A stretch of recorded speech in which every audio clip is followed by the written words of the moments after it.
মিয়া জনগোষ্ঠীক শান্তিত মই থাকিব নিদিওঁ যেতিয়ালৈকে মই আছোঁ তেওঁলোকক মই অশান্তিত ৰাখিম এনেধৰণে নিজৰ যিটো পৰধৰ্ম বিদ্বেষী হিংসাপৰায়ণ ঘৃণাসূচক মানসিকতা খোলাখুলিকৈ প্ৰকাশ কৰা মুখ্যমন্ত্ৰী কিন্তু অসমত আজিলৈকে অহা নাই। গোষ্ঠীটোক হাতে মাৰি অসমৰ পৰা নিঃশেষ কৰিব বিচাৰিছে।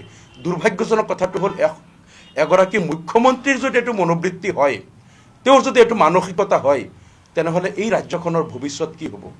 ইয়াৰ পূৰ্বে আমি অসমত বহুত মুখ্যমন্ত্ৰী আমি দেখিছোঁ, যিসকল মুখ্যমন্ত্ৰী হয়তো মুছলমানৰ কাৰণে ভাল কৰা নাই, মুছলমানৰ বিৰুদ্ধেও কাম কৰিছে, কিন্তু খোলাখুলিকৈ কোনোদিন তেওঁলোকে কোৱা নাই যে মই মিয়াৰ বিৰোধী, মই মুছলমান মিয়াক কষ্ট দিমেই।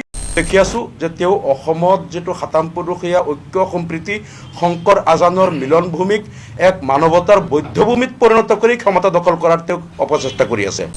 মিয়া জনগোষ্ঠীক শান্তিত মই থাকিব নিদিওঁ যেতিয়ালৈকে মই আছোঁ তেওঁলোকক মই অশান্তিত ৰাখিম এনেধৰণে নিজৰ যিটো পৰধৰ্ম বিদ্বেষী হিংসাপৰায়ণ ঘৃণাসূচক মানসিকতা খোলাখুলিকৈ প্ৰকাশ কৰা মুখ্যমন্ত্ৰী কিন্তু অসমত আজিলৈকে অহা নাই। গোষ্ঠীটোক হাতে মাৰি অসমৰ পৰা নিঃশেষ কৰিব বিচাৰিছে। দুৰ্ভাগ্যজনক কথাটো হ'ল এগৰাকী মুখ্যমন্ত্ৰীৰ যদি এইটো মনোবৃত্তি হয়, তেওঁৰ যদি এইটো মানসিকতা হয়, তেনেহ'লে এই ৰাজ্যখনৰ ভৱিষ্যত কি হ'ব?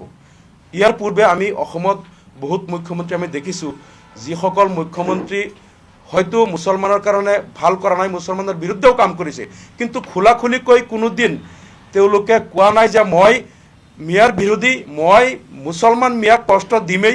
দেখি আছোঁ যে তেওঁ অসমত যিটো সাতামপুৰুষীয়া ঐক্য সম্প্ৰীতি শংকৰ আজানৰ মিলনভূমিক এক মানৱতাৰ বৌদ্ধভূমিত পৰিণত কৰি ক্ষমতা